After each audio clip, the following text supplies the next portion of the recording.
Paul Otchere's dirty propaganda for Boahen falls flat. Wow. Paul Otchere's dirty propaganda for Boahen falls flat.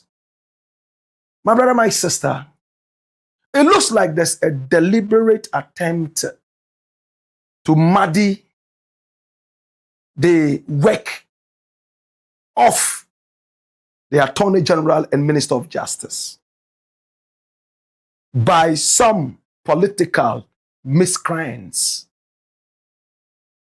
And it hurts.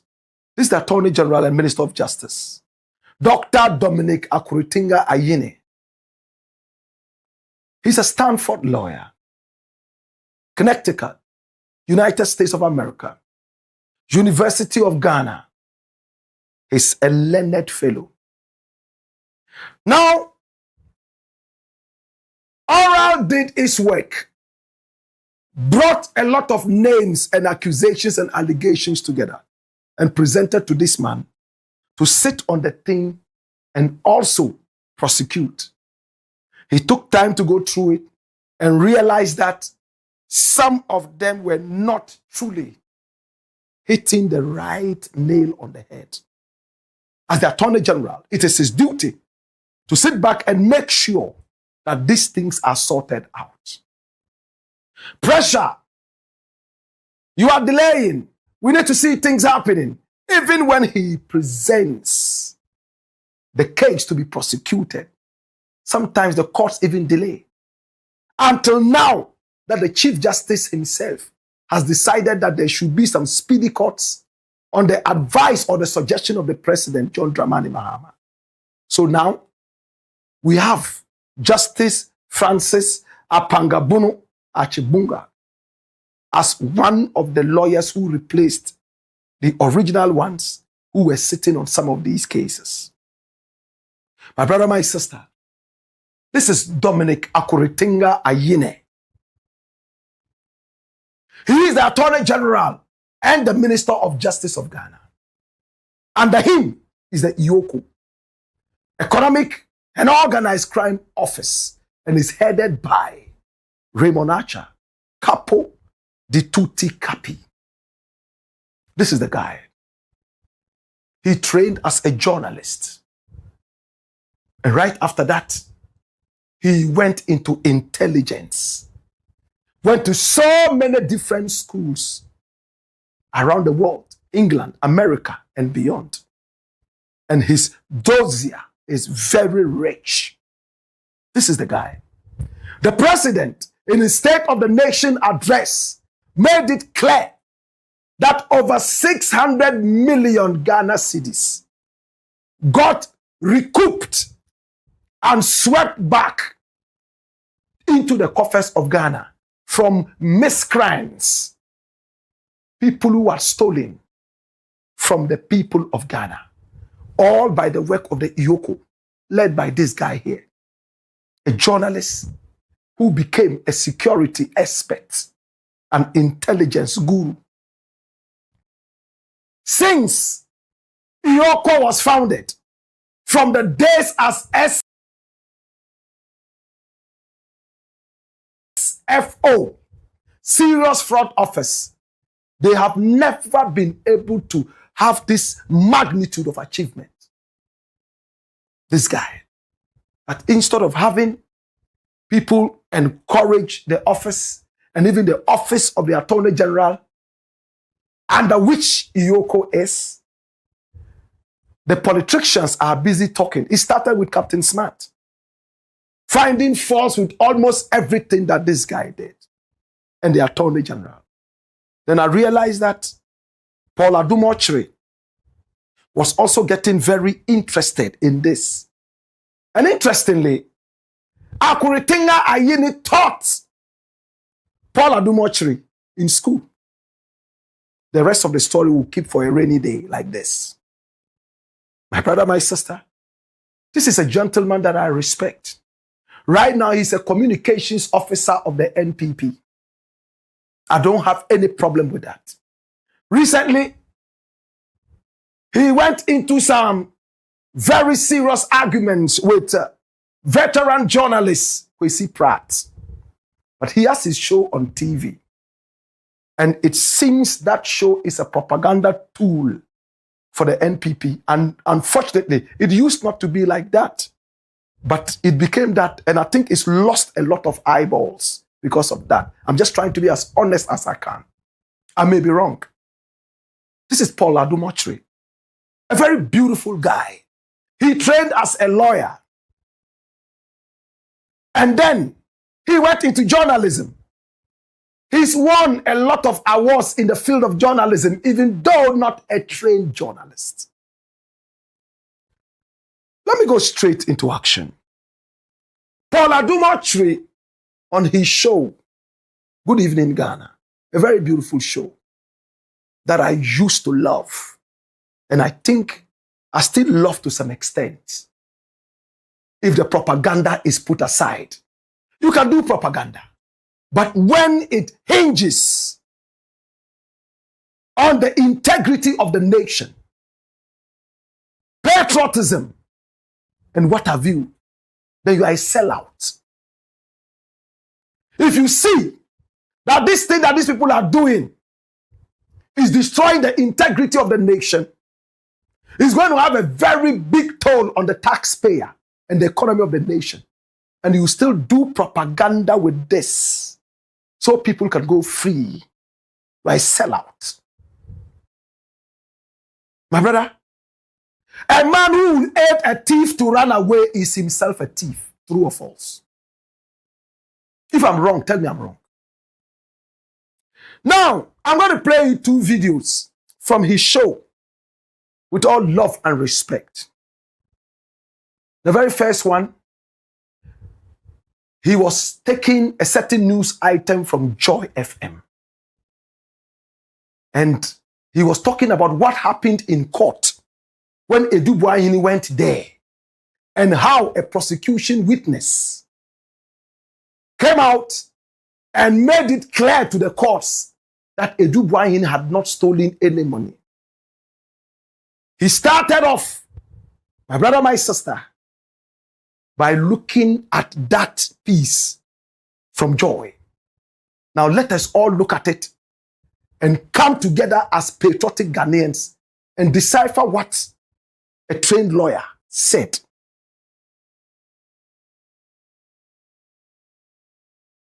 Watch this. Listen to Joy FM's report of the matter that happened in court. Fresh allegations, fresh revelations, it says, emerged in court today during the cross-examination of the prosecution's second witness and head of the finance at the National Signals Bureau, Ruby Edith Adumwa, as the trial involving Kwabena Agyapong and others continued. Now, you have to understand, viewers, that the said Ruby Adumwa is Director of Finance at the National Signals Bureau. She is a witness for the prosecution. The prosecution have brought her to court so that hopefully she will make their case for them, or she will support the case that they are making. The case they are making is that Kwabena Agyapong, together with his wife, siphoned 49 million Ghana cedis that belongs to the state, and that's why they are being prosecuted. Here is their prosecution witness who is coming to tell us how Kwabena Agyapong siphoned 49 million together with his wife. Listen to what she says. This is what she says. The witness told the court that in her capacity as the head of finance within the national security setup, she is not aware of any theft or missing 49.1 million. The witness, the director of finance, under whose auspices all the financial transactions go, she is saying to the court, as a prosecution witness, that's me, I'm not aware that any money has been stolen. Let's go on. She further stated that she has not reported any such financial loss to her superiors, the Attorney General, Iyoko, and Auditor General, or the police. According to her, it would have been her responsibility to flag any such irregularity if it had occurred. She also indicated that there has been no complaint, management query, or adverse findings from the National Security Establishment regarding any missing 49.1 million. Her testimony adds a new dimension to earlier proceedings where she disclosed that Agyapong was compelled by financial constraints within the national security apparatus to arrange and pre-finance payment to suppliers.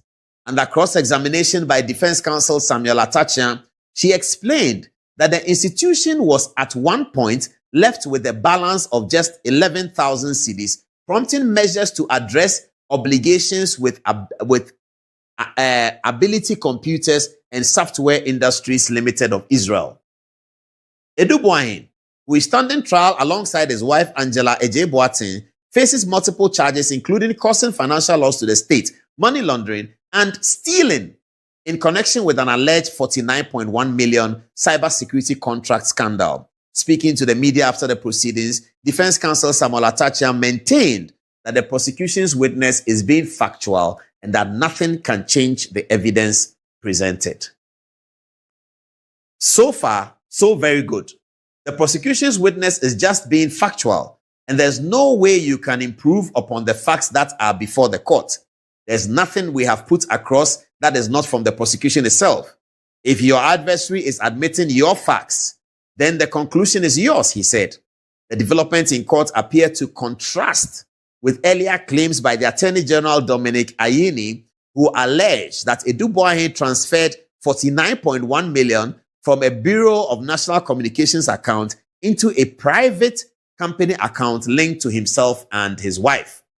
However, previous court proceedings reveal that the funds in question were disbursed through checks signed by the National Security Coordinator and drawn from the coordinator's account NSC at Fidelity Bank for special operations. The defense argues that this undermines claims that the accused acted unilaterally. The case has been adjourned to the 9th of April as cross-examination continues.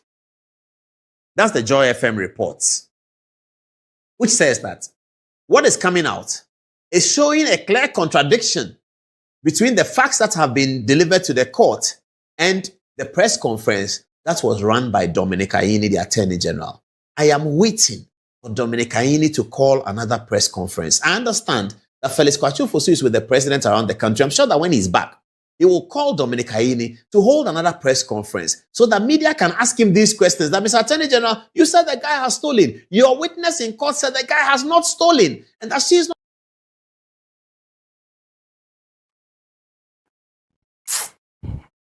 You know how I feel at this point? Very embarrassed for an educated guy like Paul to stoop this low. It's embarrassing. Paul, why? He has stooped so low below kindergarten level. I am shocked. Is this what politics can make people do? So when you are doing politics, you have no common sense anymore. And Paul and his colleagues call each other learned colleagues. That's how lawyers call themselves.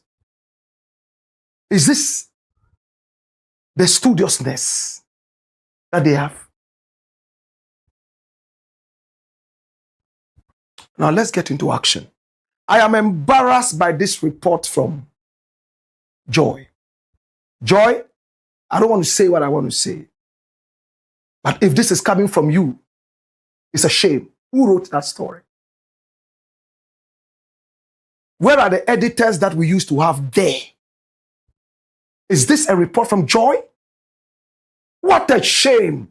Or did you also get that cake from those thieves? Jesus have mercy. Even a kindergarten child should be able to decipher this.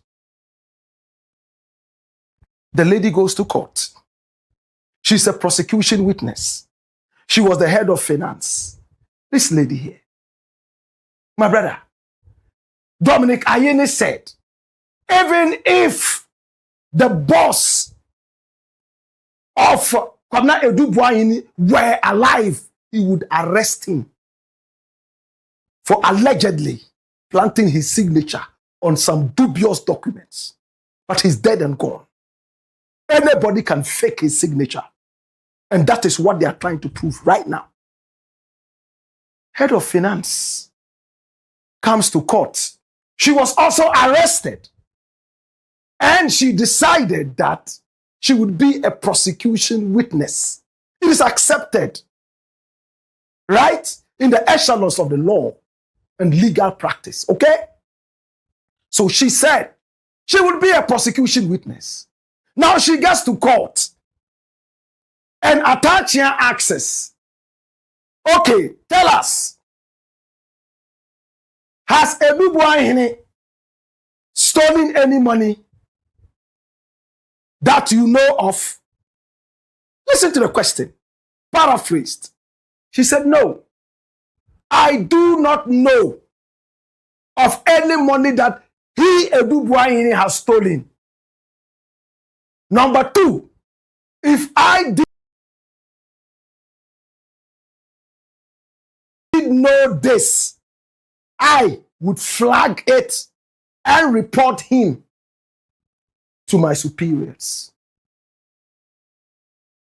And this is what Paul is saying, and Dominic Ayine, and you, and I'm waiting for a press conference. I'm waiting for a press conference. You have to come and joy of all credible sources would say that it is in direct, whatever, with what Dominic Akuritinga Ayine said. My brother, Ebu Boahen, according to the prosecution, is a smart thief. Nobody comes to your house to steal and tells you I'm coming to steal unless they are armed robbers. He used the wires, tricked the state, and diverted money that should have gone into the original BNC account, cloned the account and pushed it into his own account. How would the finance person know? He has tricked the whole system. The money is behaving like it's going into that account, but it is coming into his account.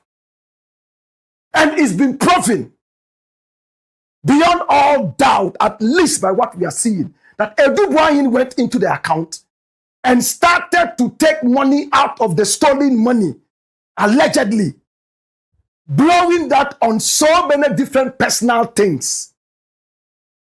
My brother, my sister, and people still sit on radio and TV and say they don't understand that the woman said, oh, you know what? Me, I'm not aware. How can she be aware? She's the head of finance. She's sitting down there. Look, national security is one of the most well-financed outfits in Ghana. And today, somebody has done a great job and has been able to see that the BNC account, a certain crook, changed it into B.N.C and tricked the whole system and wired it into his own personal account and was blowing it on prostitutes, blowing it on luxuries and all that. Somebody sits on TV and says that once the finance person says that, oh, I didn't know whether he stole or not, does it mean that he didn't steal? If somebody says, I'm not aware that he has stolen anything, has the person said he hasn't stolen? What kind of law graduates do we have these days? If I look at somebody like Paul and his law background, I am ashamed to even want to go and study law. Honestly. Hey, look, a kindergarten child should be able to understand that the fact that I said, I don't know whether you have eaten or not, does not mean you haven't eaten. True or false? Simple kindergarten logic. Menim se wo ska anase unim ska. Menim se wo wi ska anase wan wi ska. E kire se wan wi ska. Which language is that? Hebrew or gibberish? And this is what Joy has also gone to write that is in direct contrast with what Akuritinga Ayine said. What did Akuritinga Ayine say? Should the finance person know everything? The man is using trickery, as our tree people would say. Trickery. He has used that to maneuver his way into the account, instead of making the court sit on the thing and follow the thing to the letter support the court to do their work. Of course, you can run commentary just as we run here, but be sensible.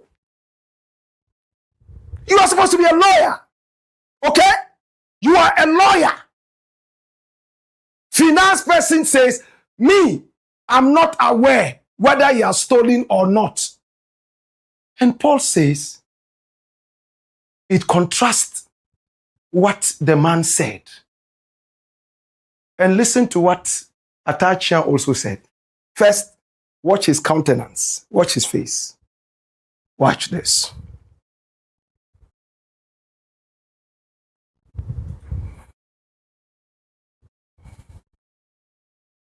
Prosecution witness is just being factual. There's no way you can improve upon the facts that I would have. And there's nothing that we put across which is not from the prosecution, itself. So this is what we are doing. And I don't want to talk about the legal implication, but if your adversary is admitting, your facts, the conclusion is yours. I don't want to talk about it. But we are not too concerned about this prosecution witness for one good measure, that she can't run away from the facts. They are waiting for Mr. Cromwell, the investigator, who will come and explain how he got into the national security space. I hold the view that Cromwell's day will be the best day in court because of the fact that he will become the conveyor belt of Yoko. And there's nothing that he's saying that he knows anything about. But so far, so very good. So far, so very good. That's a lawyer talking. And if you look at his countenance, you realize that he's the most confused lawyer on earth right now. That's what it is.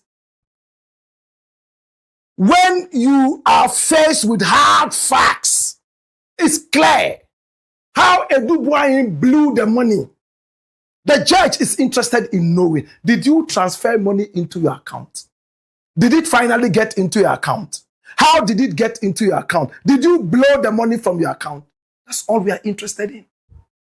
The prosecution has put it on the table. The money found its way into this guy's account. Okay? And this was how he blew the money. Date, time, date, time, date, time.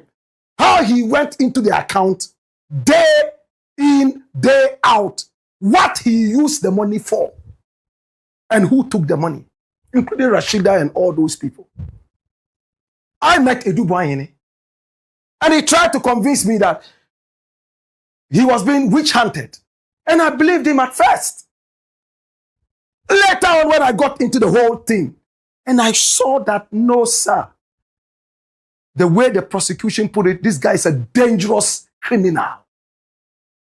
Dangerous criminal, as told to us by the prosecution.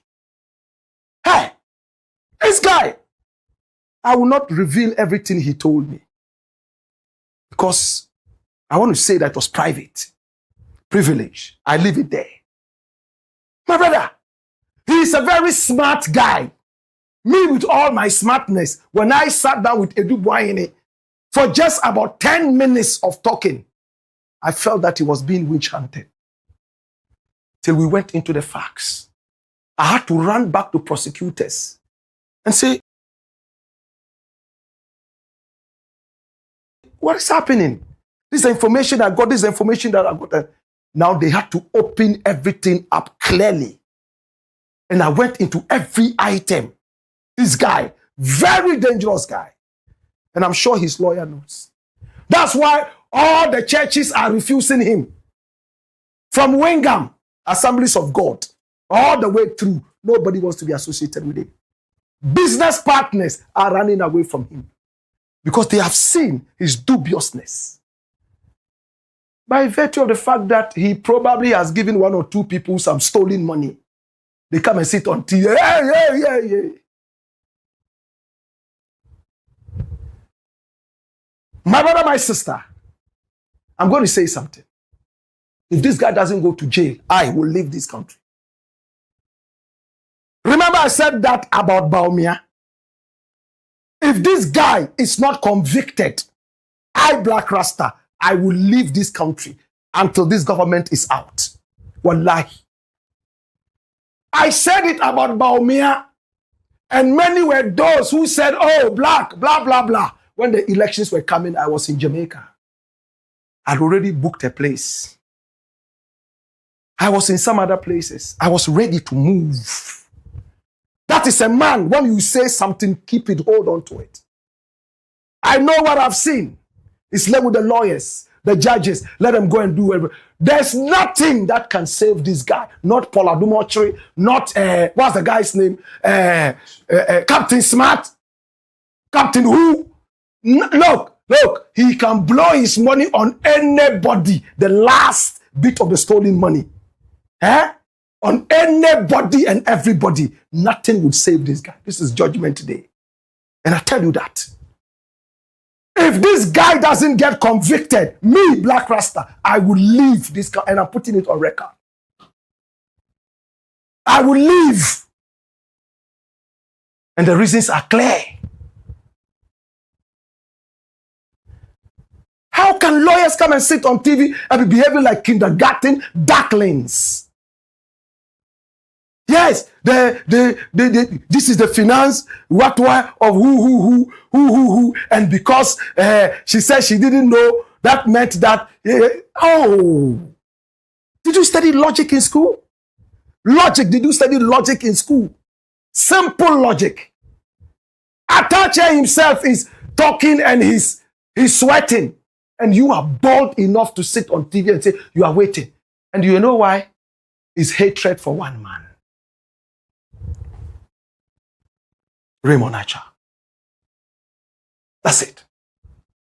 Can I prove it? Should I prove it? Can I prove it? Or I should let it go? Can I prove it? They feel like they are colleagues of this guy. And all of a sudden he has risen to a certain point.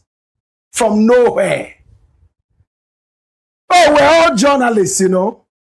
And then all of a sudden, this guy has become a couple. No, sir. We won't let it happen. Watch this. Do you know what has happened to Dominic Ayeni? As a lawyer, who is a seasoned lawyer like him, who has been teaching law for many years, he was listening to a journalist. How can a journalist, we journalists, we are whistleblowers. The work of a journalist is essentially whistleblowing. The whistle that we blow, some of it may be correct, some may not be correct. Eventually, those that are correct, the state benefits. So journalists are whistleblowers. Journalists don't take a tooth comb and go through a process to determine what is actionable and what is not actionable. When we are doing our stories, we don't check whether this is a violation of Act 29 or that the procedures have been violated. That's not our call. Our call is to throw the light on whatever is happening, to point people to something may be happening here so that authorities can act. But if you are a prosecutor, an important one like the Attorney General, and your ears are given to a journalist to tell you the case you are making, then you will be holding press conferences like that and be talking about things that are not even actionable. So much hatred. And he's talking about Raymond Acha, a trained journalist who became the youngest, best journalist in the whole of Africa or the subcontinent. My brother, how can journalists be demeaned like that? We have seen Manasseh Azure as a journalist go into tooth combing, comb the whole area, and come up with the creme de la creme of the facts. And we saw people jailed because of his work. We have seen Aremeyaw Anas do his bit. We have seen investigative journalists run the whole continent, time after time, in country after country, to the point that they were targeted by top-notch politicians who shot and killed them.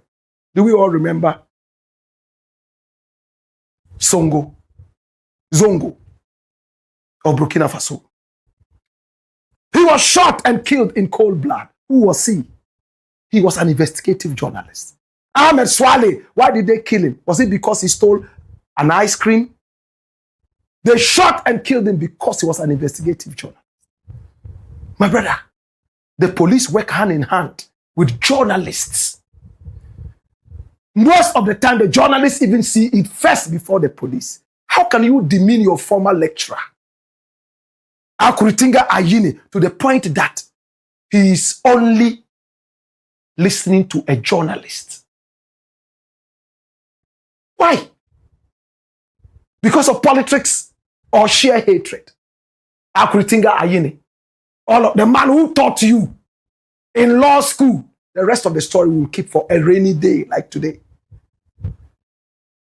No, Paul, we have a good relationship, but don't be infantile. You are joking. It's sad. Paul was a great guy. You understand? Everybody was watching Paul. We all loved him. To go on Paul's show, you would shiver because he would dig deep and do some beautiful things. Is it the same today? How many people have time to watch Paul? Maybe it's only some of us who can tell you this hard stuff. How many people? It's sad. When you play to the political gallery, that is where you would end. You would end up as a party communicator. Like Abronye and the rest. They will toss you around to go and bring an encyclopedia of insults. Because in Ghana, party communication is all about insults. It's a shame. Oh, I'm not aware whether he has stolen money or not.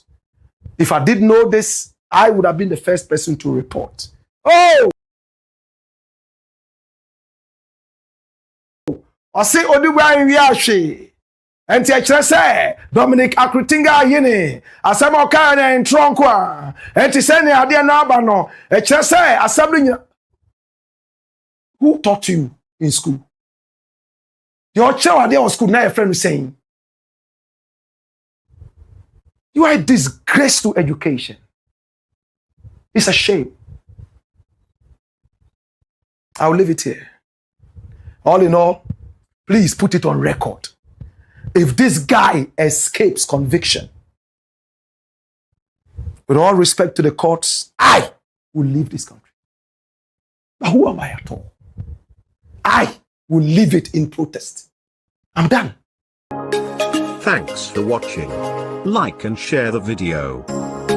You can also drop your comment. Please don't forget to subscribe. Click on the bell to turn on the notification.